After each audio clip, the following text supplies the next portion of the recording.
আজ আমি মটর ক্যাপসিকাম দিয়ে কড়াই পনির তৈরি করব, একটু অন্যরকমভাবে তৈরি করব, একদম সিম্পলভাবে তৈরি করব।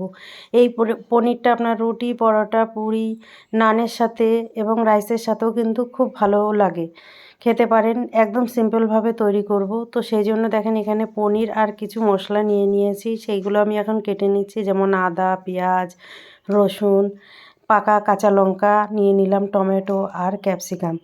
এগুলো কাটা হয়ে গেছে আমার। এখানে কড়াই চাপিয়ে দিয়েছি গ্যাসের মধ্যে। তো তার মধ্যে আমি এখন মশলা বানানোর জন্য পনিরের মশলাটা আমি তৈরি করে নেব। প্রথমে সেই জন্য আমি ভেজে নিচ্ছি। এখানে দেখেন রসুন, আদা, পেঁয়াজ, কাঁচা লঙ্কা দিয়ে দিলাম, তারপরে টমেটো দিয়ে দিয়েছি। এখন এগুলো কিন্তু আমি ভালো করে একটু ভেজে নেব। তারপরে দিয়ে দিলাম বাদাম। দেখেন এখানে কিছুটা চিনেবাদাম দিলাম আর এমনি বাদাম দিলাম, কাজু বাদাম দিলাম আর গোটা গরম মশলা দিয়েছি। তার মধ্যে দিয়ে দিলাম তেজপাতা। এখন খুব সুন্দর করে একটু নেড়ে চেড়ে কিন্তু কষিয়ে নেব।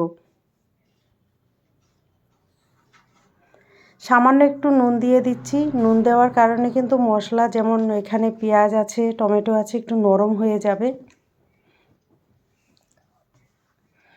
তারপরে এখন কিছু গুঁড়ো মশলা আমি এর সাথে অ্যাড করব। যেমন দিয়ে দিলাম এখানে দেখেন কাশ্মীরি লঙ্কার গুঁড়ো, হলুদ গুঁড়ো দিয়ে দিয়েছি, দিয়ে ভালো করে মিশিয়ে নিচ্ছি। আর পরে কিন্তু আমি কোনো মশলা ব্যবহার করব না, যেমন হলুদ গুঁড়ো, লঙ্কার গুঁড়ো ব্যবহার করব না।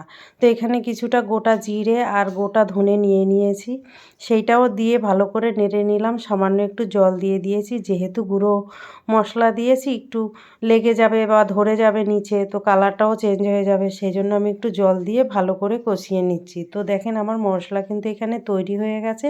এখন এইটাকে আমি পেস্ট করে নেব। সেই জন্য এখানে দেখেন আমি মিক্সির জার নিয়ে নিয়েছি, আর মিক্সির জারের মধ্যে সেই কষানো মশলাগুলো আমি দিয়ে নিচ্ছি।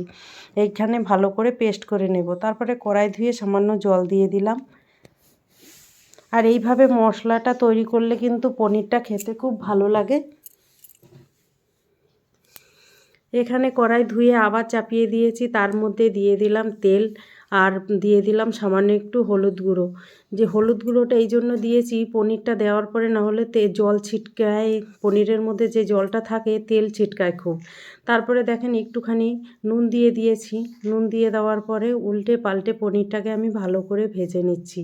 আমি পনিরটা কিন্তু কেটে ভাজছি না, আমি না কেটেই ভাজছি, পরে কেটে নেব। আপনারা চাইলে এই পদ্ধতিটা ট্রাই করতে পারেন। তারপরে এখানে দেখেন ক্যাপসিকাম আর পেঁয়াজও আমি ভালো বড় বড় করে কেটে নিয়েছি, সেইগুলো একটু ভেজে নিচ্ছি।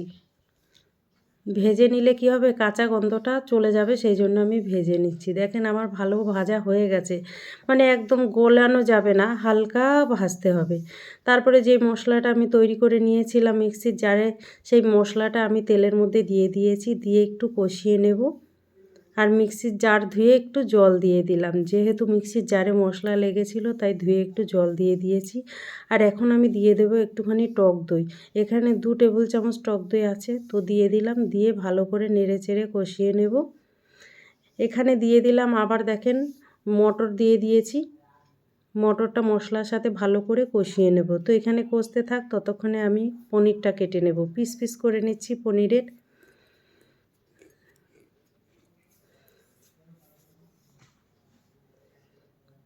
এইভাবে আমি পিস পিস করে নিচ্ছি। আর সাইজটা আপনাদের পছন্দ মতো কাটতে পারেন, সে বড় কাটতে পারেন, ছোট কাটতে পারেন। আমি আমার পরিমাণ মতো পিস করে নিয়েছি। দেখেন ভালো করে আমার পিস করা হয়ে গেছে পনিরের। এখন মশলা কিন্তু এখানে অনেকটাই কষানো হয়ে গেছে, দেখেন উপরে কিন্তু তেল ছেড়ে আসছে। আর এই পনিরের গ্রেভিটা কিন্তু একদম গাঢ় গাঢ় হবে, খেতে কিন্তু খুব ভালো লাগে। তো দেখেন আমি এখানে গরম জল দিয়ে দিয়েছি, পরিমাণ মতো জল দিয়ে দিয়েছি, আপনারা আপনাদের পরিমাণ মতো অ্যাড করতে পারেন জল। তারপরে এখানে আমি পেঁয়াজ, ক্যাপসিকাম আর পনির একসাথে দিয়ে দিয়েছি, দিয়ে এখন ভালো করে ফুটিয়ে নেব।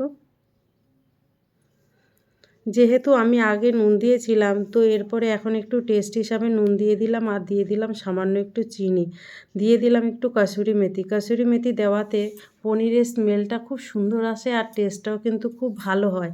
আর দেখবেন সাধারণত পনিরের রেসিপিতে একটু কাসুরি মেথি দিয়ে দেখবেন, দারুণ টেস্ট হয়। তো দেখেন পনিরের গ্রেভি কিন্তু প্রায় তৈরি হয়ে এসছে আমার, আর গাঢ় হয়ে গেছে অনেকটা। এখন আমি দিয়ে দেবো এর মধ্যে গরম মশলা গুঁড়ো, আর দিয়ে দেব বাটার। আপনারা বাটারের জায়গায় ঘিটাও ব্যবহার করতে পারেন। আবার যদি ঘি বাটার কিছুই পছন্দ না করেন সেক্ষেত্রে না দিলেও কিন্তু চলবে। তো আমার এই রেসিপিটা যদি আপনাদের ভালো লাগে তাহলে আমার চ্যানেলটাকে সাবস্ক্রাইব করবেন, লাইক করবেন, কমেন্ট করবেন আর অবশ্যই শেয়ার করবেন।